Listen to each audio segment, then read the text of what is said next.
Nous devons ensemble avoir conscience que nul autre que nous-mêmes ne viendra sauver notre nation et que cela exige de chacun de nous une mobilisation tous azimuts. Peuple congolais, il est temps de nous lever, de nous serrer les coudes et d'agir pour défendre notre patrie, notre intégrité territoriale et l'intangibilité de nos frontières. La République démocratique du Congo est victime d'une nouvelle agression rwandaise et des actes criminels et terroristes du M23. Ils ont juré Batela Ekolo, Bindele Koyate.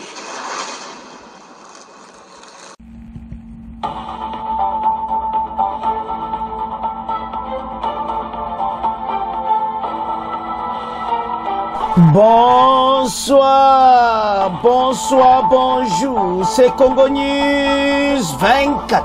Bande Konanga, comme toujours avant de commencer notre émission, nous disons merci à Dieu. Nous disons merci à nos chers abonnés et téléspectateurs qui nous suivent partout dans le monde et en RDC. Bande Konanga, soyez les bienvenus. À la une, chez téléspectateurs, scandale Bandeko. Laki Popo Katanga vendu. Peuple basengi na mutamba. Akanga muntu oyo asombi Laki Popo. Bandeko ça scandale boko yoka toko développer en émission na biso. Deuxième point bandeko nanga wa makambo za minene parce que toko partager belé. Toko bandasi la guerre à l'est. Lancement du mécanisme de vérification ad hoc Bakiti et Paya Oyokaka. Le colonel Kikewa Bandekweza Somo na Sud Kivu. Na Lubero, je m'excuse. Bakiti na Lubero, Kosolola na Kikewa. Et puis, à l'est de la RDC, ba scientifique basangani pona koyeba que se passe. Et puis, complot contre Fachi, et ça toujours. Tant que Tata Oyo, aza toujours Libanda, Kagame, azo menace à l'intérieur, alors Banamboka, match eza kosakana te toko développer en émission nabiso. Chers téléspectateurs, émission nabiso bandi, et comme étant tout cela ensemble, ma solo yamboka. Bandeko, awa, ezaka kamo il fallait qu'à tout présenter ba Congolais, ba partager en haut. Mboka na biso na ebiki. Comment Laki Popo basombi yango? D'autant ozotala lui mais basombi yango comment? Un monsieur asombi na ye un lac qui Popo place mai nyonso a Lubumbashi ezo kokita wana mais amawa peuple azolela tokoyoka en émission parce que ça passe mingi. Mutamba, il faut interpeller biso nyonso, mutu nyonso bato nyonso baza proche ya Mutamba, basenga Mutamba et à kota makambo oyo. Parce que ce n'est pas normal. Comment makambo boye salama? Alors, peuple azolela. Alors, banamboka, match eza mbulu boko yoka émission, ndeni bazolela parce que zo sala propriété. Mais tola nanu yango. Bon, après tout, développer ma solo, toqué directement, n'a pas point d'action, où elle est le point à moto.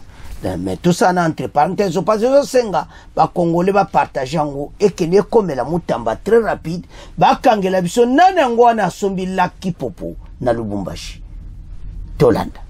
Ndeko, station Penoyo Kaka, ezo salamawa. Nani asombi Laki Popo. C'est ça le problème. Ne bozo mona lac. Un individu mobwe a sombi naï. Donc, ezo sala soni moka kusakadate. Donc, ezo pesa mawa. Donc, na ezo yebati. Tant basala makambo oyo. Ba mona ateke makambo bazo sala vraiment eza propriété. Alors, ezo senga bayeba nani wana na Okatanga, nana tekaki, qui a vendu Lac Lipopo.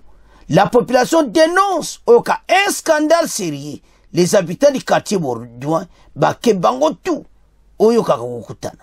Au Katanga, vente de lac Lipopo à Lubumbashi, la population dénonce un scandale. Les habitants du quartier Baudouin se sont insurgés contre la privatisation des lacs Lipopo. Un espace lacustre public dénonçant l'attitude d'une autorité de la province au Katanga qui l'accuse de se croître au-dessus de la loi.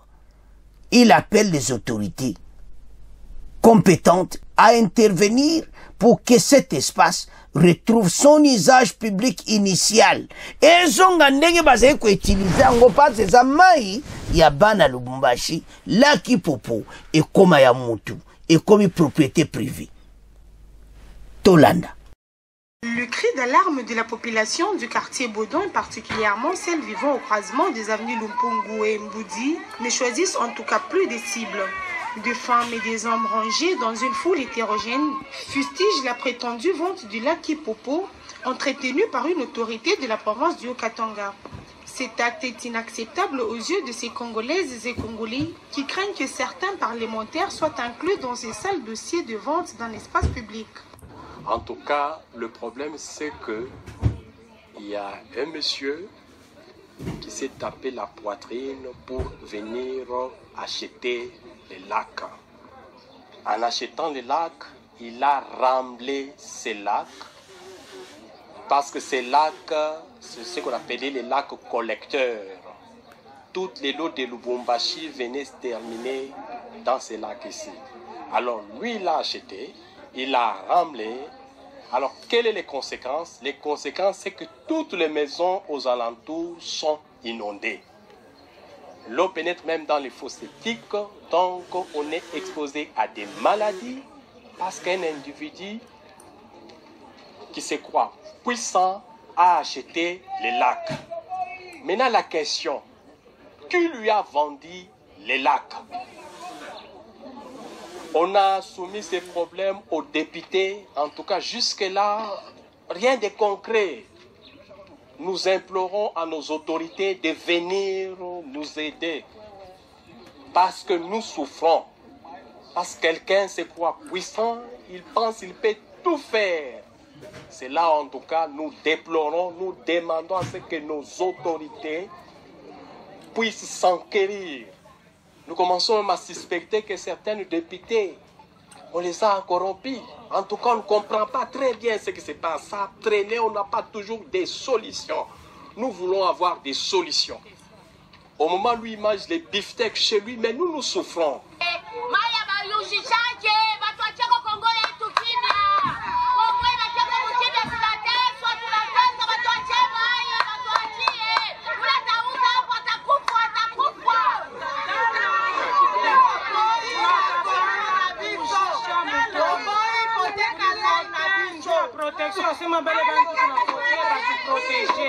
Mais tunaangalia mwa benye tulivote atone protection yenu.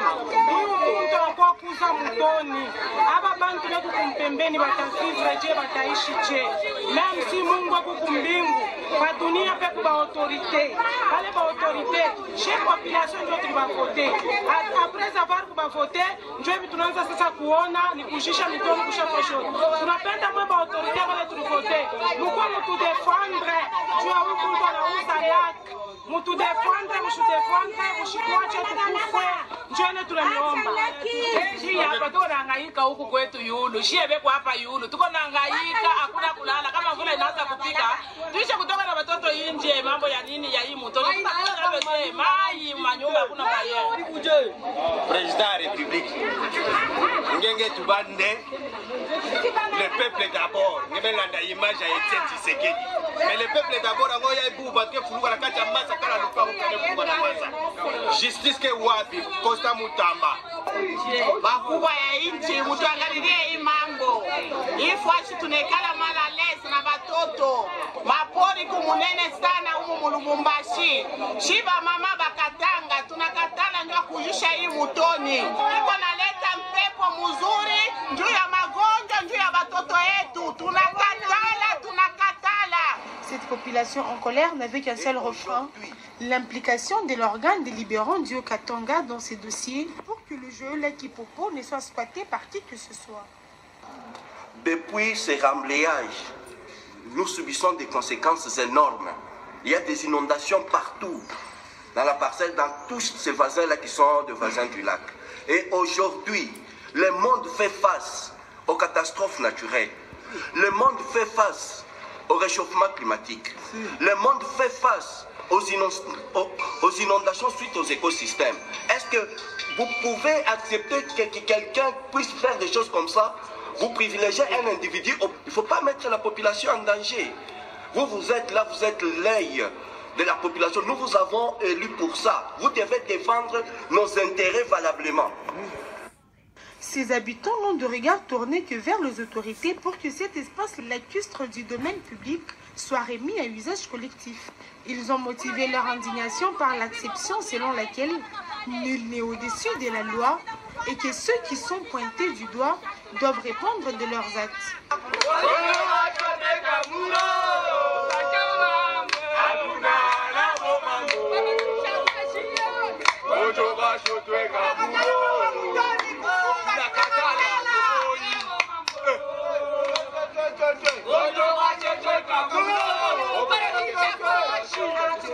Bandeko tolandi comment laki popoye comme propriété privée ya mutu mboko tozokenda ngo batu bayosa makambo banani mutamba message en tout cas directement na Lubumbashi bakangela biso mutu wana parce que autorité akatanga bayebi makambo tozoloba eza makambo ko esala makakitoko te eza soni na mboka bakonzi botelema. Comment mouta kosomba lac? Place sur les usages publics. Mouta comme le soukounate. Entre-temps, ba maye kumo kendo, azo sala ba soma kamni azo sala, ba maison à côté, ba neko koma inondé, parce que comme propriété privée naï.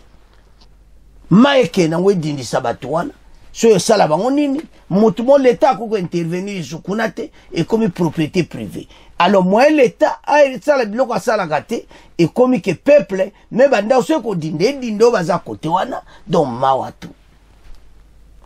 Alors maintenant message que ba motamba ba kangela bisoi d'abord un qui a vendu ces lacs nana teki yango et puis nana sombi yango na moteki na mosombi motamba kangela biso bango. Alors ba bonne Congo News 24 beau partager parce que ça sonne pour Namboka. Comment quelqu'un peut acheter un lac comme lac Kipupu? Lac place mon kitoko, ba tourisme quoi on peut coller. Donc ça la sonne. Alors tout tika on a binon, tout mo kena point na biso alilo. Bandeko oza spécial SARDC. Toko banda d'abord na ba scientifique. Ba scientifique ba sangana ke na Kinshasa ba sengi mo konza mboka. Parce que tout est ndam ba point zébélé. Surtout l'ongé ba scientifique, tout est na guerre à l'est, ou que ça chauffe le ce vendredi matin, monte za ko pele ko sagana te bitumba ko sagana te. Après wana, beaucoup yoka na ad hoc mécanisme de vérification ba kidina Lubero.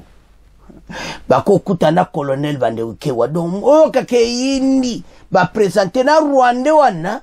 O Rwanda oyo bakangaki ba preuve bon bango mécanisme siko baye ba papa ne na Rwanda tata ne na Rwanda Kagame maelisi passé baza présent na Lubero ba kutupe soldat rwandais wana mais toujours na pona.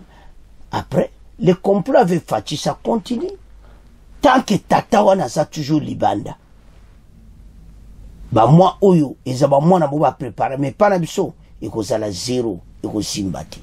Alors maintenant to bandana na ba scientifique ba sangana ki ba lobby que en tout cas mokonza mboka kotsa ba scientifique na makambo oyo ba kutana ki na Saint Augustin na Kinshasa ba na ba jeune étudiant na bo ba koti na kata masolo donc makampena kitoko bato pena baza wa scientifique bazala yi présent ba mona ki ba point belé ba pesa ba aider na bango pona guerre à l'est to komana suka ba ebisi ba occidentaux ba longola maboko na bango kaka nde pape lera yaki aloba ki bo retirer vos mains de la RDC et puis ba pesa ba aider.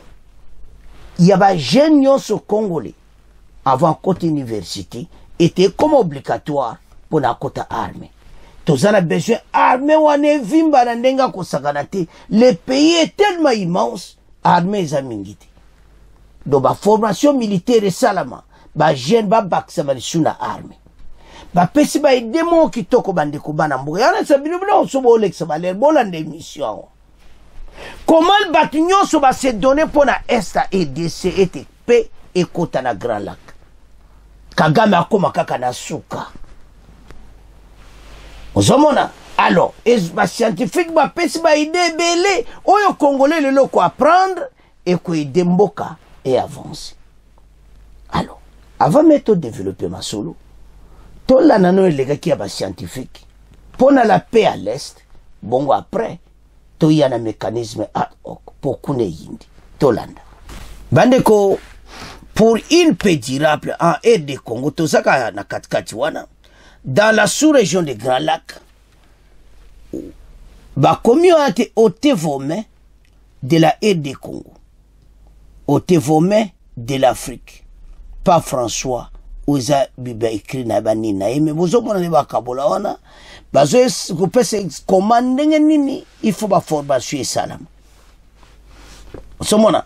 Alors, ba situation tozanango à l'est, ezo senga congolais nyonso à comprendre les dangers au tozanango. Ndeni pays na biso tozo leka ba situation moko difficile pour to gagner guerre oyo. Parce que congolais toza menacé na ndenga kosakana te. Mais au senga biso nyonso to avancer to kende masolo kitoko pona nini mboka oyo bandeko to gae makambo to zanango parce que oyo kaka la paix à l'est eza makaminen.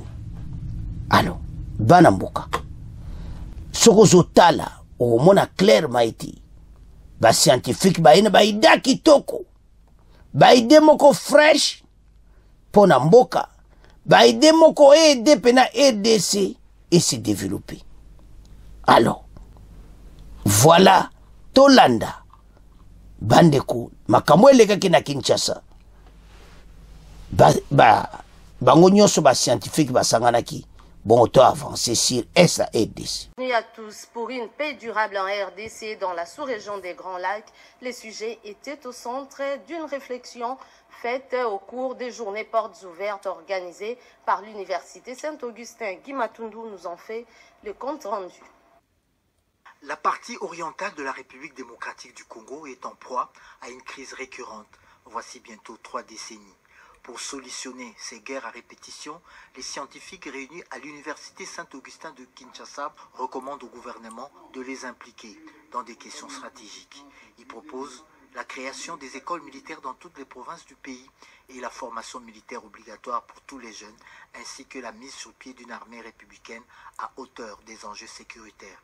Entre autres résolutions, il y a la création des filières centrées sur les questions de défense et de sécurité, ainsi que la lutte contre les inégalités sociales, les antivaleurs et la promotion de la méritocratie. À la communauté internationale, les assises de l'Université Saint-Augustin recommandent de sortir de l'hypocrisie face à la cruauté que vivent les populations de l'Est du pays. Et comme pour reprendre l'expression du pape François lors de sa visite en RDC, que cette communauté ôte ses mains de l'Afrique et du Congo. Au pays de la sous-région, les participants aux journées scientifiques ont plaidé pour la promotion des projets intégrateurs en vue de la stabilité de la région du Grand Lac africain. Bandeko Tolandi, eza ba idemo kitoko ete commettant este wana ba kotsa ba scientifique nyonso na kati ya masolo na arme. Bango ba pesa ba ide o kitoko nde Tolandi wana. Et comme nini obligatoire ba jeune nyonso ba kota na arme ba pesa ba ide ndenge nini ya opération nde bana kosba kambo ebele oyo pour l'intérêt ya mboka. Tant que sabinoke, il y a des Congolais qui raisonnent pour ces pays. Bato batanga ba vandi ba bitin. To kotana na makambo pe. Parce que message oyo, parce que na bato humanitaire oyo bayaka. Koyeba barola bato oyo. tout ce qui se passe à l'Est est comme passer dans les affaires. Mais en tête, les Congolais, bazako kufa na ndenga okimu ya wosaganati. Union européenne a osala ba cop naï. Oyo wana zosala ba cop naï. Au service humanité. Mais quand on regarde tout ça, le peuple a souffrir. Pona bango, peuple a qui makabambango na basaki na mutu, baba ki ne kopesa ke bilo ko wulia. Guerre si la te continue ka bongo, bango ba benda ga ba minéré. Alors, papa loba ki na bango, retirez vos mains de la RD Congo. Est-ce qu'ils vont retirer ces mains? Kakabou. Bah, scientifique va raisonner. T'es photocolis armée. Armée, on peut des cola. T'as bandé quoi? Tout ça paye à plus de 100 millions. Et ndenge bango ba raisonner ba scientifique ba lobi que tous ala ndebo landi na extrait wana. Tous ala taba comme d'autres peut idée. Tous ça 100 millions. Tous ala taille. Même 10 millions de soldats. Sugata pourcentage wana. Il y a 10%. 10 millions de soldats. Mboka oyo. Partout au kutana soda. Est-ce que dans le village au kutana soda? Et je senga armée comme obligatoire na ba jeune nyonso bazo kotana université. Moya ko zwa ba soda mingi yango wana. Ba pebele ba installa sa ba sala ka yango eresira. Parce que na ndenge tozo kendi. Na ndenge edese ba richesse za. Ba kotika biso calme te ba mindele oyo. Pour batika biso calme, il faut to koma na armée makasi, ndeto landi ba scientifique, ba sangani na Kinshasa, ba pesi ba ida kitoko ba kutaki na Saint-Auguste. To landi na RTNC ba reporter yango. Des idées pour ce pays. Ngana yo tout élément. Alors ba scientifique ba koti masola est pour mettre fin na makila oyo ekotanga tikan. Mon kontamboka pa telemina position na ye alobi ke ngaka ka Kagame ti atika les EDC nye. Kagame ti akotika biso so akotika biso te ako continuer ko vivre oyazo vivre. Mais tout cela, ce n'est pas Kagame seul. Bas ba tout Occident baza simana ye. Bon monde ba photo anta bazo laksa ba image la guerre à l'est, bon monde ba tiena ba humanitaire ba mindele wana. L'Occident bazo na cadre humanitaire bazana makampe mususu na kati. Bandeko, il y a même des jets privés qui takana kati ya mboka na biso sans que tu yeba. Pisa munene trop, il n'y a pas l'armée dans quelques coins du pays. Kagame aye bien. Aye bien quelques coins de Lubero côté kuna armée azati. Tika tokende kuna. C'est pour ça va progresser qui na Lubero. Banga ba koma na Lubero sans faire des saliboko comme la société tozana bino mayeli. Mais ceux qui armés zalaka déjà ne bandili kuna. Isa mawa akanya bayonga. Bakenagi nzela na bayo mona ke ya un verrou babito changer route. To kinesiko nzela Lubero.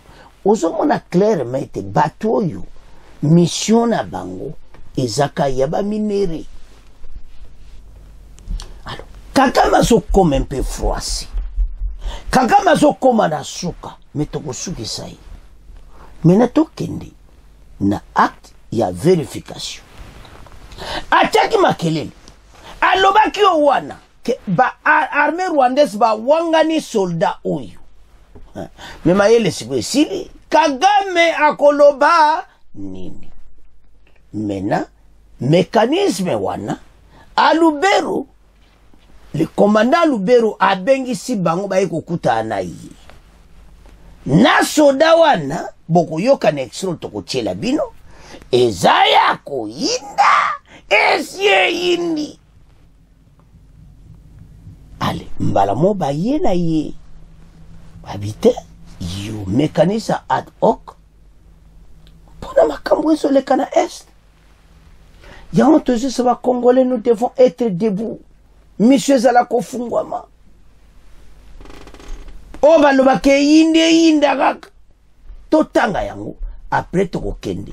Na guerre, ce matin, abwerema tozana sewana bandeko mécanisme lancement du mécanisme de vérification ad hoc renforcé ndebo moni wana mesa na Rwanda ministre affaires étrangères na ya Rwanda basanganaka alo bamonaki mécanisme wana batinda bango baya baye kokutana na colonel oyo kikewa oazana suka le commandant Lubero et puis na ye soda oyo ndebo mona ye wana atelemi alors baya ko vérifier makambo oyo pays oyo tokokeli suboete pays oyo ezosenga ba congolais ba comprendre position oyo tozanango. Une délégation de mécanismes conjoints de vérification s'est entretenue le jeudi 2 janvier avec les militaires présumés rwandais capturés par les forces par les forces de la République démocratique du Congo. Dans les territoires de Lubero Nord, qui vous plusieurs effets militaires, dont des armes, des bombes et des épaves de drones récupérés sur les champs de bataille ont été également présentés à la délégation. Rapport ce vendredi des sources sécuritaires. Cette délégation du MCV, mécanisme de vérification renforcé, avait pour mission de vérifier l'implication directe du Rwanda dans la guerre à l'Est de la RDC, a fait savoir le porte-parole du secteur Sokola 1, Grand Nord, le colonel Mark Azukai Obozomona Azana soldat na photo. Cette visite intervient 12 jours après la capture au front le 21 décembre dernier du présumé soldat de première classe de l'unité spéciale de l'armée rwandaise par les FARDC. C'était lors des affrontements entre l'armée et la rébellion du 23 soutenue par les Rwandais dans le village Ndoluma au sud du territoire de Lubero. C'est sur invitation du gouverneur de la province du Nord Kivu et du commandant des opérations du secteur Sokola 1 Grand Nord au Bozomona na photo anana soda. Alors cette délégation est arrivée jeudi à Lubero centre à environ 50 km de ligne de front. L'administrateur du territoire de Lubero, le colonel Aleki Kewa Ozomona Suka à droite, regrette cependant le nombre élevé de personnes qui ont été forcées, mais Azo félicité la bravoure. Aleki Kewa s'est exprimé ce vendredi sur Makambo Oyo. Alors, tant au Talabiloko Oyo, Tabandeko, situation Tozanango à l'Est. Ba Congolais faut ba comprendre. Ete makambo tozanango batu oyo il faut ba yakaka. Kagame mayele sili. Kagame azal shuna likamba koloba te pasa komi na suka. Basakani mingi. Basali ba désordre mingi. Et maintenant ba komi à tel point que Kagame il faut accepter makambo oyo parce que et comme ezo salamao ya onto esaba congolais ete batu onyonso oyo bazaki na timbi mena Kagame mayele sili. Pourquoi tozoba Kagame mayele sili? Parce que mena mécanisme wana baye o ezaki délégué à partir de Rwanda baye bayo kutana soda oyo. Et puis balaxi ba drone ya Rwanda ba drone ba Rwandi balaxi tout ba drone à Kagame balaxi biloko nyoso mbala oyo ba suna likama kolobati Kagame mayele sili azebelo nya kosalati FARDC abimisi na poisa. Alors tolanda confirmation ndei mécanisme bayaki bongo to avance. Une délégation du mécanisme conjoint de vérification élargie a séjourné jeudi dans le territoire de Lubero au Nord Kivu. Selon des sources sécuritaires, cette délégation avait pour mission de vérifier l'implication du Rwanda dans la guerre à l'est de la République démocratique du Congo. Une visite qui intervient 12 jours après la capture au front le 21 décembre d'un présumé soldat de l'armée rwandaise par les FARDC. André Kitenge nous fait le point. C'est sur invitation du gouverneur de la province du Nord Kivu et du commandant des opérations du secteur opérationnel Sokola 1 Grand Nord que cette délégation est arrivée jeudi à Lubero au centre, à environ 50 km des lignes de front. Selon le colonel Makazukai, le porte-parole du secteur opérationnel Sokola 1 Grand Nord, l'objectif de cette délégation était de se rendre compte de l'implication directe du Rwanda dans la guerre de l'Est à travers le mécanisme conjoint de vérification élargie et d'autres structures qui prônent le retour de la paix à l'Est de la République démocratique du Congo. La même source ajoute que les membres de cette délégation se sont entretenus avec le présumé soldat de première classe de l'unité spéciale de l'armée rwandaise, capturé au front par les FARDC le 21 décembre 2024 lors des affrontements avec les FARDC dans le village de Ndoluma, au sud du territoire de Lubero. Enfin, plusieurs effets militaires dont des armes, des bombes et autres épaves de drones récupérées sur les champs de bataille ont été également présentés à la délégation, renseigne le colonel Makazukai. Bandeko bolandi tangu bakangi soda oyo bakangi ba drone nyonso tokwesaki si drone ya Kagame na ba drone tokwesaki na soda wana na ba dossier nyonso babengi mécanisme wana eza représenter na Angola o ba otala makambo ngo na bango moko ba Rwandi moko aro général Rwandais na général EDC baiko koma général Rwandais azana eti yakendaka na eti po azomona ke eza ba preuve totale mais général congolais aza angolais aza présent ba délégaki na une partie à commission oyo ba représenter makambo baya kotala implication du Rwanda na guerre à l'Est sikoyo Kagame akolo ba photo le ki na réseaux sociaux na mikolo le kaki ba décision eza ye aza Rwandais te eza aza na armée rwandaise te armée rwandaise a refusé ye mena bosuki wapi bango moko le général angolais na oya biso na ontu na be bato tu na bato ba Rwandais oyo basenga pe bazala bato tu babani ko interroger soda wana et c'est confirmé asa ya armée rwandaise ba drone armée rwandaise biloko nyonso be fait militaire armée rwandaise Kagame asambwe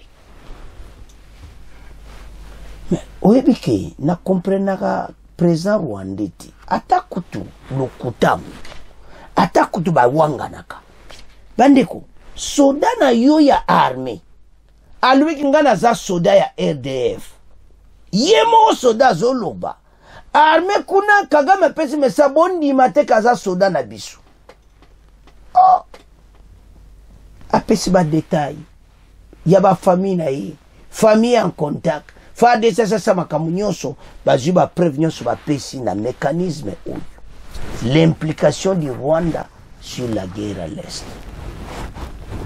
siko Kagame akusuka wapi ce monsieur azoye bate mutu azo travailler président Félix akosilisa yo tala tozana président moko aza sage ba congolais ne bino bo comprendre que tala problème tozana ngo na EDC même bango wana bata Kabila tous ces gens malgré bazo sala ba complot na ba contre Fachi mais ba yebite bazo regretter so ba otala Fachi ba bia EDC kena wana maboko ya ba congolais ba récupérer mboko na ba bazo regretter mabe EDC to récupérer mboka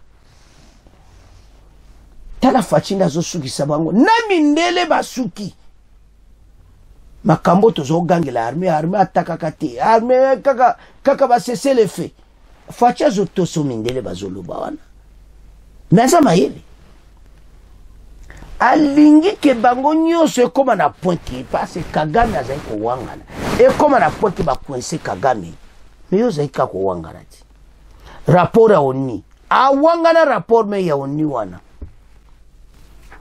to yede ba preuve menasika soda na moko to kangi eze suma kamuti wa aseba senga soda ba pesa ete soda wana zana Lubero centre mécanisme un peu bayi tala tato mayele sidi comme Lorenzo alobasiko keza suma kamuti ako kende gauche droite soda la oyo so soda ba meme Luanda akiri kuvana kuna na pe ba so lao soda na ye ba botine ba yebi na Rwanda ba yebi ke imwana bango azana Lubero centre FARDC a pesi ba document nyonso na bolandi wana de toute façon vous avez suivi Radio National Kinshasa tout est bien rapporté siko qu'est-ce qu'il va dire ba yeli biso ba aventure to kene go non eza ba aventure Kagame akomi na suka wana totika ngona bi toke siko la guerre à l'est la bataille de Bweremana FARDC fait moto Kagame azobwaka pe biloko ne ba bombe tout ça donc oyebi ke eyindi na ndenga mokete Bweremana Kagame à genoux azana place à koleka te biso to c'est bon que awe comme une marche en arrière côté Masisi côté Bweremana boke fo côté boyoko ke côté Lubero kwa bo freiner na bo lui to attaquer na Bweremana bo kuta pena na suka na résistance na ba wasali na FARDC boko yoka on émission notre armée bazakozela totanga oezoleka na front ndeni guerre zaki ce vendredi à Bweremana au Nord Kivu à Masisi Tolan au moins 2 civils guerre RDF 123 au moins bande konangai 2 civils ont trouvé la mort ce vendredi 3 janvier 2025 dans des bombardements qui ont touché des habitants du quartier Renga dans l'agglomération de Bweremana, en territoire de Masisi au Nord Kivu. 3 autres personnes ont été blessées par des éclats au quartier Kashenda, toujours à Bweremana. Selon la société civile locale, ces bombes ont été lancées par RDF 123. Bandeko Batoyo Kagame azaka kutika kopna ete yepona kena usoka kena utiwapi makasi negaka. À partir des lignes de combattants contre les combats locaux, Wazalendo qui s'affrontent depuis tôt ce matin. Ils ont largué une bombe dans une maison d'habitation à Renga. La bombe vient de coûter la vie à des femmes et 3 autres personnes blessées. D'autres bombes ont été larguées à Kashenda. Il y a aussi 3 blessés enregistrés là-bas. Il y a une panique qui n'est pas générale. La population est déjà résiliente et puis les affrontements sont à distance. On a seulement peur quand on lance des bombes. Les affrontements sont situés à quelques kilomètres de la cité. À Cité Flori, Moussanganya, président de la société civile de Bweremana. Selon la même source, les M23 ont lancé depuis 5 heures du matin des attaques simultanées sur des positions de Wazalendo. Si plusieurs collines à Bweremana, Minova, dont Ndumba, Kashi, Ngamutwe et Kabase. Même il n'y a pas d'affrontement, ils ne jettent des bombes, la population ils fusillent des gens qui vaguent à leur occupation champêtre. On ne comprend pas pourquoi ils prennent comme ennemi la population, a ajouté Moussanganya. Des combats signalés sur le colis Sipromba, l'axe Bweremana Minova interviennent au lendemain d'une journée de mercredi très agitée dans le groupement de Bachali Mokoto. Des éléments de la coalition RDF ont été également lancés des assauts contre des positions de Wazalendo. Neto Oloba, guerre ezo salamakaka. Kagame azana batunaye. Kagame azana ba plan naye. Oyebi makambo toloba ke tant que Kabila azaka kapeli banda mboka ezape kaka problème. Tata oyo a dirigé mboka mais le azana pays. Bon, on a dit que c'était un danger aussi. Comment yo bimika kabongo mais aux ala kalibanda aux sala ba réunion na libanda pays qu'est-ce qui se passe au juste mais ba yeba été ba plan na ba salaka ba janvier oyo ba lexaka ba chef de l'état et ko simbati RDC Fachi Masolo Kitoko Fachi Mutako kayo azate nzambe jamais ko permettre bango pas se te récupérer mboka babimili banda basala un complot international ba monete Fachi akena source à problème Fachi les source à problème Kagame atie suma colonité na RDC Kagame fa bimana et des choses à la première et la dernière fois. Et nous allons récupérer notre pays et puis tout organiser mboka na biso. Alors, tout landa guerre ndengene legaki. Bon après tout développer n'a pas complot contre mokonza mboka. Oh le loyo bato yo baza ko diriger mboka baza libanda, baza ko kutana ba masolo libanda contre mokonza mboka. Ba ebete baza un échec total. Tolanda bon après tout solo. Et dans la localité de Borimana, groupement Mufuni-Shanga, un calme précaire est observé après les combats ce matin, dont le bilan civil est de 2 femmes tuées par les bombes larguées par les M23 à Renga et 5 blessés. Bandeko, nous avons suivi. Tolandi Bissonyos. Borimana a feu. Bazo boaka ba bombe na ndenga usaganate, mais il y a des morts. Et ça lui peine la propriété. Bato bakufi en tout ça. Alors, botala et pas pays zali. Botala et pas toujours kende. Tant que ces messieurs azaka kalibanda et puis na boba osala ba réunion libanda moka. Toza toujours na problème mais ba yeba ete. To si to récupérer moka. L'Occident en a regret. Occident na batuna ye oyo papa lobi retirer vos mains de la RDC.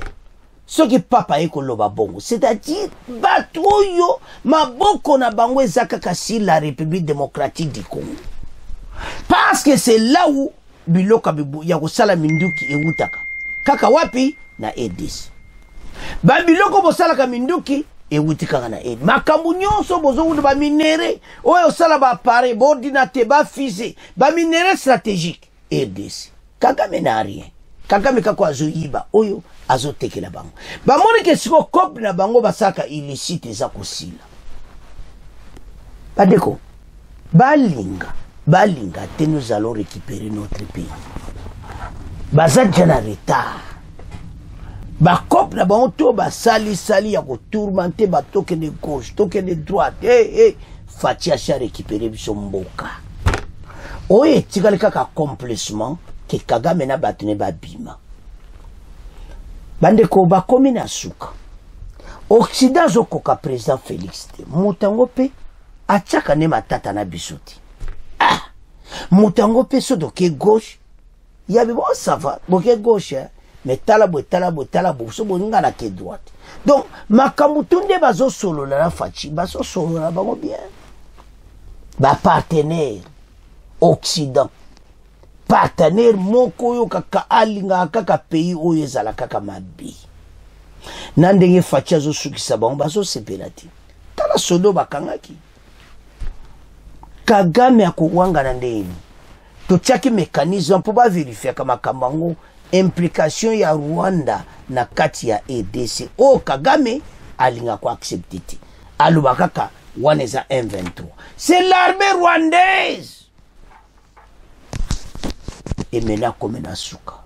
Tokangi soda na ye, tokangi ba arme, tokangi ba drone na ye, ezo laksa clairement drone ya RDF. Bon place à suki. Si drone kamikaze to kwesian. Ba preuve ba pesi ba. Na ba arme ya RDF. Voilà comment il est tenté de soutenir une rébellion pour déstabiliser Mboka. Il a continué à copier ba minéraux, a continué au Rwanda. Mais tout ça c'est clairement. Message ne pas présent Rwanda.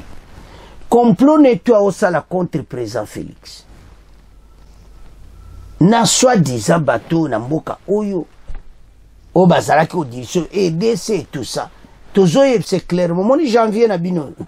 Lelo dozato okende le 3. Tina fin du mois bokozwa na EDC ba cop na janvier ko salamati.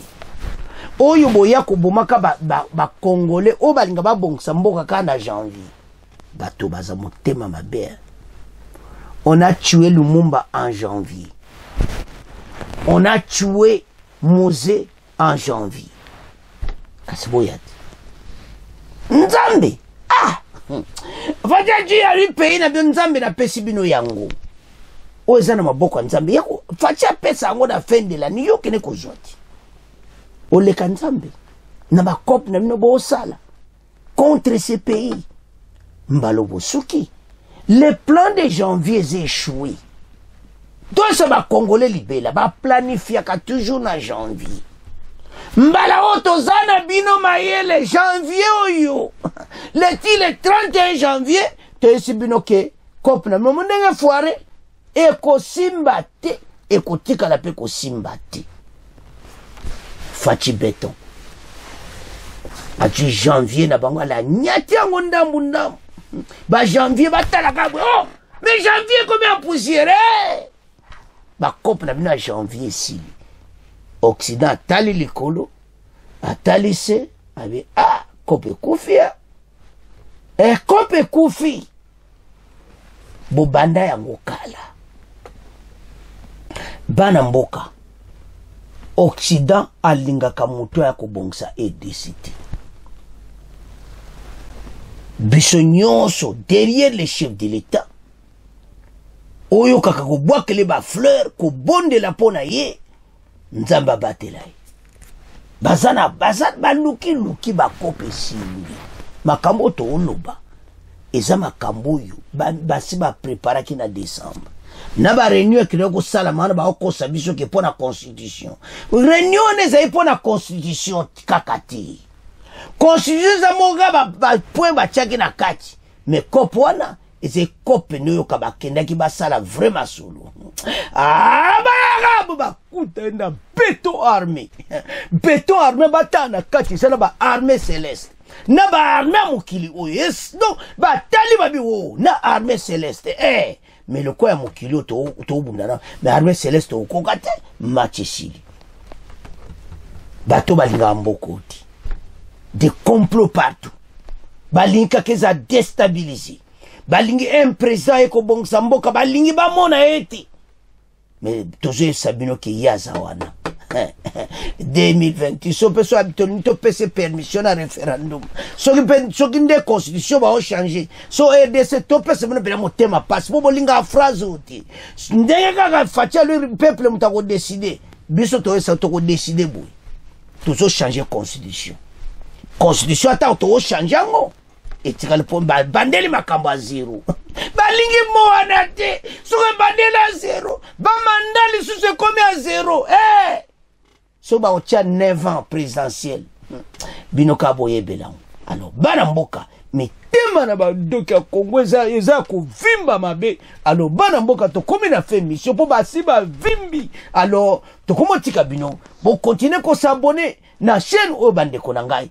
Congo News 24 bo partager mais bo bossa na chaîne wa musute bo kotala masolo kuna facha kumosala ba bato bo kena RD Congo basango télévision RD sa kumosala ba bato bo kena kotala ndezo tambola na lakira RD se bango mo baza ko explique. Alors bana mboka to kumotika bino bo continuer ko s'abonner. Au revoir, à la prochaine.